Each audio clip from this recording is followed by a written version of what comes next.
बात कर लेते हैं एग्री कमोडिटीज़ की। इस समय पर एग्री कमोडिटीज़ का अगर हम डायरेक्शन देखें तो इस समय पर एग्री कमोडिटीज़ थोड़ा सा दबाव के अंदर दिखाई दे रही हैं। लगभग सभी एग्री कमोडिटीज़ में हम दबाव देख रहे हैं। कैस्टर सीड हालांकि एक हरे निशान के साथ कारोबार करता हुआ जरूर दिखाई दे रहा है, लेकिन इसके अलावा चने में हम मुनाफा वसूली देख रहे हैं। लगातार जो बिकवाली का ट्रेंड है वो चने में दिखाई दे रहा है।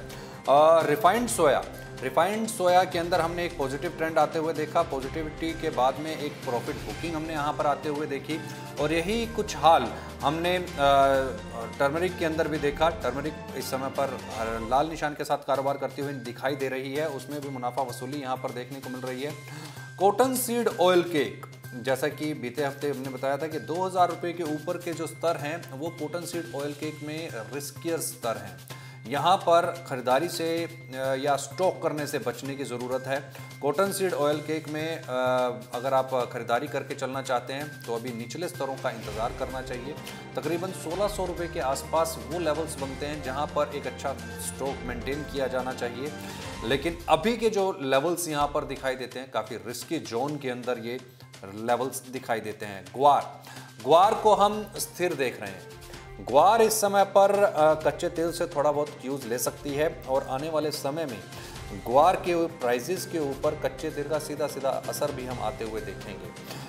हालांकि ग्वार में वो मोमेंटम या वो तेज़ी या वो ट्रेंड हमने नहीं देखा, वो कोरिलेशन कच्चे तेल के साथ अभी तक हम नहीं देख पा रहे हैं जो हमने 2011-12 के अंदर कोरिलेशन देखा था। चूँकि शेल कंपनीज से बहुत ज़्यादा डिमांड इस समय पर ग्वार गम की नहीं रिलीज़ हो रही, जिसकी वजह से अभी भी प्रेशर और स्थिरता ग्वार के प्राइसेस के अंदर हम देख रहे हैं। ग्वार की अगर हम बात करें तो ग्वार इन लेवल्स के ऊपर में स्टॉक करने की ज़रूरत है। यहाँ पर खरीदारी करके चला जाया जा सकता है। नीचे बॉटम बहुत ज़्यादा नहीं डिप नज़र नहीं आ रहा, गिरावट के बहुत ज़्यादा संकेत नहीं हैं।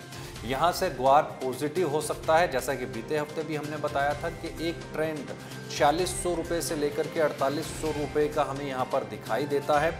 वो स्तर कभी भी यहाँ पर ग्वार के प्राइसेस के अंदर देखने को मिल सकते हैं। ग्वार यहाँ से पॉजिटिव नज़र आ रहा है। बिकवाली करके चलने से थोड़ा सा बचना चाहिए, क्योंकि प्रोडक्शन भी हम कम देख रहे हैं। बाज़ारों के अंदर डिमांड जरूर है, लेकिन बहुत ज़्यादा अभी फिलहाल डिमांड नहीं देखने को मिल रही, लेकिन ये डिमांड बढ़ती हुई दिखाई दे रही है। कंटिन्यूएशन के अंदर हम डिमांड के अंदर हल्का इजाफा देख रहे हैं, जिसकी वजह से यहाँ पर ग्वार के प्राइसेस बढ़ते हुए दिखाई दे रहे हैं। और हमें जो जानकारी मिली है उसके मुताबिक स्टॉकिस्ट थोड़ा थोड़ा स्टॉक जो है वो करना शुरू कर चुके हैं। स्टॉक के साथ साथ में जो डिमांड रेज हो रही है उसका इम्पैक्ट भी हम ग्वार के प्राइसेस के ऊपर आते हुए देखेंगे। 4600 से 4800 रुपये के स्तर ग्वार के अंदर जल्द दिखाई दे सकते हैं।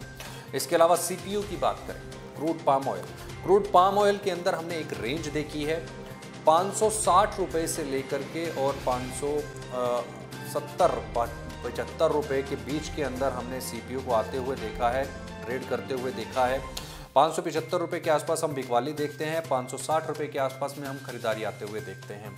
तो 15 रुपये के इस दायरे के अंदर आप बड़ा अच्छा खेल सकते हैं। सीपीयू को 560 रुपये के आसपास में खरीदारी करके चला जाए तो फ़ायदा देखने को मिलेगा। 575 रुपये जब ब्रेक कर जाए तो ये 580 रुपये के भी स्तर देखने को मिल सकते हैं, क्योंकि मोमेंटम जो है सीपीयू का भी पॉजिटिव है। हालांकि इंटरनेशनल मार्केट के अंदर हमने इसमें करेक्शन आते हुए देखी है, लेकिन यहाँ पे घरेलू बाज़ारों के अंदर एक दायरे के अंदर कारोबार होते हुए हम देख रहे हैं। इंटरनेशनल बाज़ारों से भी जो क्यूज़ मिल रहे हैं वो भी कहीं ना कहीं अब पॉजिटिविटी की तरफ जाते हुए दिखाई देंगे। जो इस समय पर मार्केट टाइम्स को जो इन्फॉर्मेशंस हैं और जो रिपोर्ट यहाँ पर दिखाई दे रही हैं उसके मुताबिक 560 रुपये का एक वो लेवल है जहाँ पर बाइंग इनिशिएट की जा सकती है। तो तकरीबन 555 रुपये के आसपास का स्टॉप लॉस लेकर के और 575 रुपये तक के लेवल्स एक बार फिर से हम सीपीयू के अंदर आते हुए देखेंगे। खरीदारी के लिए ये बेस्ट पिक हो सकती है। और इसके अलावा ग्वार हमने आपको बताया एक अच्छी पिक यहाँ पर दिखाई दे रही है। फिलहाल के लिए इतना ही। आप कहीं मत जाइए, आप देखते रहिए मार्केट टाइम्स टीवी।